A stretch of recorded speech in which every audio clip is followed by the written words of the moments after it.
Right, grade 12, the last topic for the state of the environment is preservation. Okay, remember it is important that you know what is the difference between preservation and conservation. The definition of preservation, again, this is the first sentence. You underline or you highlight in your textbook so that you know. All right, so preservation is defined as any strategy that is undertaken to safeguard the environment, to protect the environment, to maintain it in its current condition, and to keep it as habitable as possible for both people and animals. Okay, so preservation is literally about the total protection of the environment so that we can keep it in its current condition, keep it from deteriorating, prevent it from deteriorating even further. So it concerns elements of the environment that is threatened with extinction. All right, stuff that is really resources that is really, really under pressure. Okay, so if it's threatened with extinction, it's on the brink of not existing anymore. We want to keep it intact, so we need to protect that. Okay, so for example, it can be an ecological system, it can be an indigenous forest, it can be a wetland, a river mouth, it can be a specific species of animal or bird or plant, anything that is on the verge of extinction, that are severely under pressure. All right, so preservation will, for example, relate to rhinos, okay, because we are killing them. Poaching is busy killing them. They're on the verge of extinction. It will include the wild dog. African wild dog is on the verge of extinction. There are certain fish species that is on the verge of extinction. We have just over consumed and over extracted them for many, many years. And now we need to protect them. We need to make sure that they survive. All right. Because once they disappear, obviously they are lost forever. No natural resources can be made by humans. We cannot build another rhino if the last rhino has died. We cannot create a new African wild dog if the last one has died. All right. So preservation is taking it a step further than conservation. All right. Conservation, people will still have access and we still get to whatever. But with preservation, we are prohibited. We are prohibited. We are not allowed to catch that fish. We are not allowed to eat that fish. There's laws against it because we need to protect these resources. All right. Now, obviously, when there's an increase in the human population, it increases the demand for food. Okay. And obviously, a food source is animals. All right. So the more demand for animals we have, the more fish we eat, that can lead to animal extinction. All right. As I said, even if it's the increase, like with the rhinos, it's not about eat, it's not a source of food. They want the rhino horn because they think it's got magical powers and it's going to make them very strong and virile and whatever. So because there's more people that believe that, it increases the demand for rhino horn, which means that more rhinos are going to be killed for no reason, and that can lead to them becoming extinct. Okay. Also, as the human population increases, we are occupying a larger amount of the natural environment. Okay, so we are occupying bigger pieces of nature. And obviously, when we build a residential area where animals used to roam, we are destroying the ecosystem. Animals will move away. All right, so the more civilized, if I can say that, we become, the more residential areas we have, the more industrial areas they have, the more we expand the areas that people live in. Because we have more people, we are basically destroying the natural environment where animals and insects and plants and birds or whatever could thrive. All right. So the Department of Environmental Affairs, they've developed a number of programs to preserve our resources. So for example, they will establish new protected areas.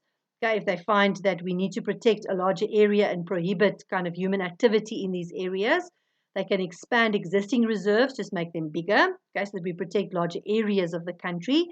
They can protect our heritage sites. Now, as I said, they're all protected areas, and our wetlands. All right. But the aim here is to protect and maintain these elements in their present condition. We don't want to destroy them to a point where we lose them forever. Okay, so how do we promote preservation? All right. Now, preservation is not likely to be very successful if we leave it for private enterprise, if we leave it for the market. Okay, the market is not necessarily going to preserve its resources. Okay, but let's assume that there's a river mouth ecosystem. The river mouth is where the river runs into the sea. It's a particular ecosystem. Let's say that this river mouth falls on a farm that is privately owned. Okay, so on this farm that I own, let's say I'm the farmer, I own this farm, and on this farm that I own, there happens to be a river mouth, a big river mouth where the river runs into the sea. Now, in this river mouth, obviously it's a particular ecosystem. In that ecosystem, there will be particular plant life, animal life, bird life, fish life, whatever. All right. So let's say in this river mouth, there's freshwater prawns and then insects that live in this river mouth that brings the wild birds. Wild birds feed on this freshwater prawns and insects. So because the river mouth is there and the water prawns and the insects are there, it brings the birds, because the birds prey on the insects and the prawns. So the birds wouldn't be there if the river mouth wasn't there. And then during breeding season, some fish species also come and breed here. Okay, generally the river mouth is a very fertile area. So a lot of fish species will breed in the river mouth area. All right. So this is all that happens kind of on my farm. Now, for me, this ecosystem has monetary value because it is on my farm and I can earn an income from it. So if I wanted to, I could go into this river mouth, I can collect those prawns and the small little fishies when it's breeding season and the babies now get born and the eggs hatch and these little baby fishes.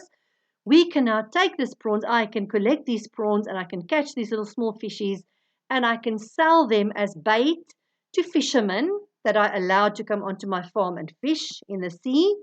And then I can charge people to use this as a picnic spot or hike in this area. It's a natural area, all right? So for me, it has economical value because I can make money out of it, all right?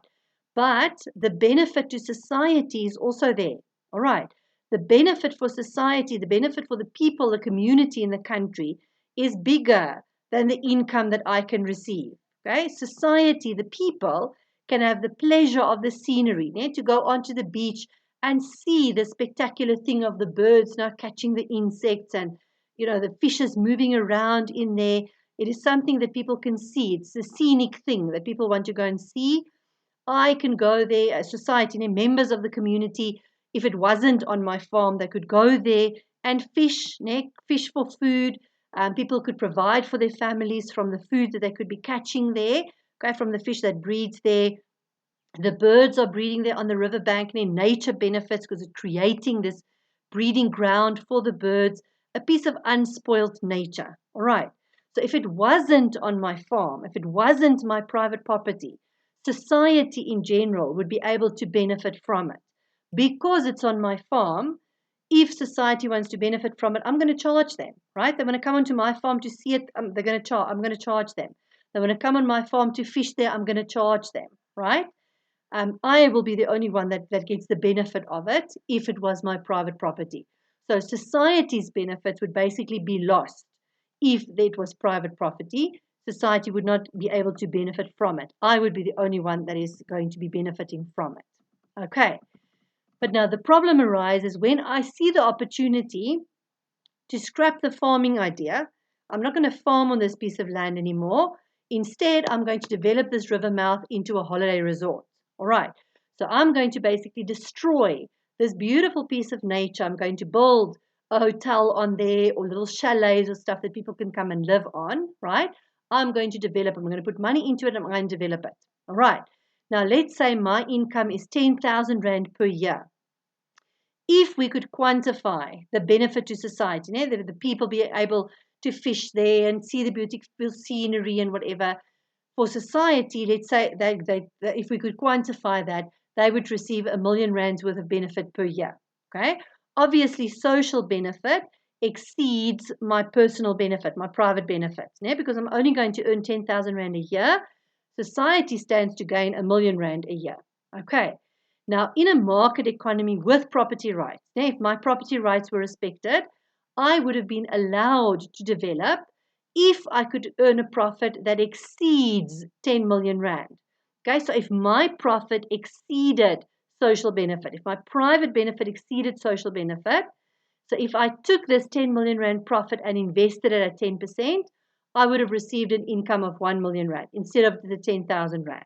Okay, but then I would be allowed to go ahead, right? I would be allowed to go ahead because my private benefit 1 million rand, social benefit 1 million rand. But if we allowed everybody to develop every single river mouth ecosystem, animal and plant life would be basically destroyed. Okay, any animal life that is there, any plant life, the birds will not come if there's people. Okay? People generally chase wildlife away. So if now this is a holiday resort and there's too many people, children running and screaming on the beach, shouting and screaming, people fishing all the time, obviously animal and plant life is going to be under pressure. All right. And then obviously people, the society in general is also going to suffer in the long run because some resources are simply should not be for sale. All right. Certain things should be protected. Certain things should not be for sale to the highest bidder. All right. We shouldn't take every single ecosystem and try to make money out of it. Sometimes we should leave nature intact so that animals and plants and humans in the long run could benefit from it as well. Okay, so what is government policy? In terms of preservation, what is government policy? Policy says that when it comes to preservation, when it comes to resources on the brink of extinction, the government should intervene. The market takes only into account private benefit and private cost. All right, we don't care about the externalities that we cause. We don't care about social benefits that others will not have access to. The market will go ahead and the market would build a resort at every single river mouth and we would destroy the ecosystems because I can make money out of it. All right. So we are saying that when resources are on the brink of extinction, to protect certain resources, the government must intervene to ensure preservation because the market is not going to make sure that preservation is actually happening. Okay, the market will exploit for private benefit. All right. So what could the government do? First solution, they buy or they expropriate. All right. So in other words, the government will come to me and say, listen, you own this farm. We are going to buy this farm from you or we're going to expropriate the farm from you. You don't have a choice. It's not a willing buyer, willing seller. We are taking your farm, but we are giving you current market value. You take the money, you go and buy yourself a farm elsewhere, but we are going to take over this area where this river mouth is on so that we can make sure that social welfare is maximized. All right. And in many instances, such assets will then be simply closed for any human use. Nobody would be allowed to use this as a fishing area or as a picnic area so that we can preserve the area intact as it is. We keep it like that and we do not destroy a natural resource. This is only going to be possible if the government takes control and they manage it in such a way that we protect this resource. Okay. So they either buy it from the owner or they expropriate, but they take ownership of this area that is now under pressure or the resource that is under pressure. And they say, right, this now belongs to me. And I make a law that says nobody's allowed to come and interact. No humans are going to come enter foot on the soil here. We are protecting this resource as it is. All right. The second option is that government could subsidize, which would mean that they would leave the ownership with the private farmer. So they would leave the farm in my hands. I still get to own the farm, but they pay me a subsidy, okay, given through a maintenance grant. Because they give me like a subsidy, they physically pay me a direct subsidy or an indirect subsidy like a tax concession, which would put more money in my pocket. So this money would then mean that I don't have to exploit the resource to earn an additional income. They basically pay me to protect this resource. All right. I don't have to build a resort for people to come here to earn an income. I don't have to allow people to come and fish here at a fee so that I could earn an income. The government gives me a grant. They give me that source of income and tell me, right, you will receive this grant for as long as you protect this resource and you prevent people from coming here and abusing this resource. All right. Either a direct one like a grant or an indirect subsidy like a tax concession. So the benefit to me is there without me having to sell basically this resource in order to earn an income. All right.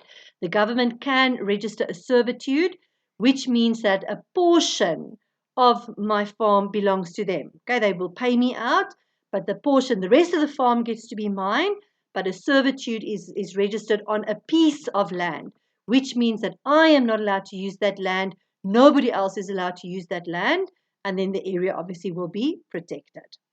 All right, and then the last thing, the government can also introduce certain control measures, like, for example, they will institute quotas. Okay, they will say to me, it's fine. You allow people to come onto the farm. You allow them to come and exploit the resources here at the river mouth. But we're going to say that there's going to be a maximum per day, a maximum of 100 prawns can be taken out in a year. All right. There's a maximum of fish that may be removed. They could regulate the size of the fish that is allowed to be removed. Okay. They can limit the amount of visitors per day or per year. They can say it's fine, use it as a picnic area, but no ski boat driving because that makes a noise and it disturbs the birds or whatever. All right. So they allow you to allow certain activities on this protected area, but they regulate who gets to do it, how often people gets to do it. They limit the amount of visitors. Obviously, the more visitors, the more damage to the area. So if they limit the amount of prawns that people can take out, obviously it will not be overexploited. They will allow you to take out 100 prawns per year when the area produces 1,000 prawns per year, for example. So the resource is left intact. Okay. They don't allow the noise of the boat driving. They don't allow people fishing there or whatever because the fishing is then protected. Okay, they don't only allow a certain amount of visitors per day, which automatically limits the human impact on the area. All right. So that's the three things that the government can do in terms of protecting our resources, preservation. And this is the end then of the section on the state of the environment.